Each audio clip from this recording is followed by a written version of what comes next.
Hey, it's your boy Diggaveli, man. Welcome back to the channel. And y'all probably know more about this disease X thing than I do.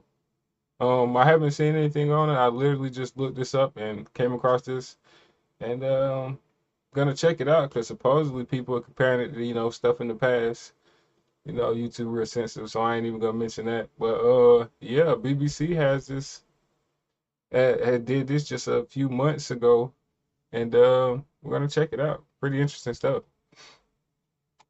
The British government has unveiled a new vaccine research facility where scientists are working to prevent future pandemics. It's located at Porton Down, a high-security research facility best known for its work on chemical warfare. Experts are preparing for what is known as Disease X, or the next... Hold up. She said they work on chemical warfare too? As Disease X, or the next chemical warfare. It's located at Porton Down, a high-security research facility best known for its work on chemical warfare. Experts are preparing. So they have people that best work is on chemical warfare, working on vaccines to help people that get sick from viruses that come out of places. Interesting. Preparing for what is known as Disease X, or the next pandemic virus. Our health correspondent Dominic Hughes was given rare access to the facility. The delicate task of protecting the nation's health. This is one of the laboratories at Porton. Protecting the nation's health from what though? Nothing's going on. Not sure what they're insinuating. Porton Down, where scientists are analysing current threats, new variants of COVID, for example, and trying to identify new ones. Inside these purpose-built labs, more than 200 scientists working for the UK Health Security Agency are helping to develop and test vaccines against a range of diseases. It's vital work to keep us all safe. We've got, in many respects, to keep them all safe, but who has these people to do this? Not sure. It's interesting too. I seen online, I believe, allegedly that it was these labs all in Ukraine too, allegedly. But that'd be interesting too if I could find something on that. toughest job in the world, which is to protect health against infectious diseases and environmental hazards. And it is tough because we know that the risks of new and emerging infections, including those of pandemic potential, is increasing. For decades, scientists at Porton Down have been involved in medical research, as well as the work on chemical and biological warfare, for which the centre is perhaps better known. During the pandemic, laboratories like this one played an absolutely vital role in assessing how effective the vaccines were in combating the coronavirus, and that work continues today. But as well as monitoring how effective existing vaccines are against new COVID variants, the new Vaccine Development and Evaluation Centre is looking at emerging threats for which no vaccine yet exists. What? One of those is Crimean Congo hemorrhagic fever, a virus that is spread by the bite of an infected tick and is fatal in about 30% of cases.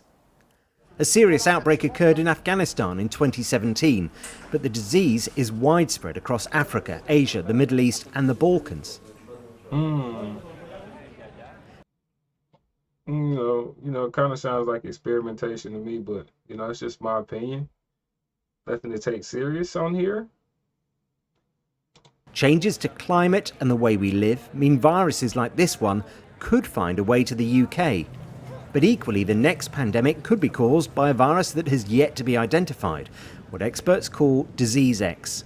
Dangers known and unknown. These scientists will be working to make sure we're prepared for both.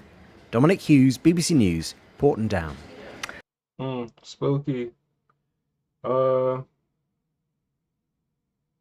Yeah, man. This is where we at with it, 2024. Well, on that very issue of Disease X, I've been speaking to Professor Dame Jenny Harries. She's the Chief Executive of the UK Election year. Health Security Agency. And I asked her how scientists prepare for a threat when they don't know what that threat is. So that is the challenge, which I think you heard our Chief Scientific Officer, Professor Isabel Oliver, describe. Yeah, I got to clap for it. That was a great question to ask. Let's run that question back. That was a great question for this reporter right here. Thanks for doing her job. Scientists prepare for a threat UK Health X. Hughes, BBC News, Porton Down.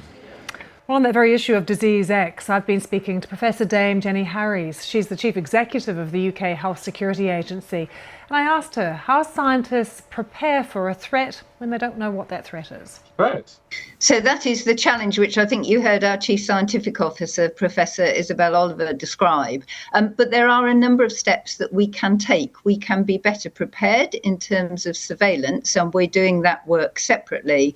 But what we do in the UKHSA labs at Porton Down, which is separate, I might say, from the Ministry of Defence facilities for chemical warfare, is get ourselves ready both to isolate the new pathogens, to develop assays so that we can test them accurately, and to work with other partners, with academics and with pharmaceutical companies, to test out prototypes for vaccines, and then be ready to evaluate them.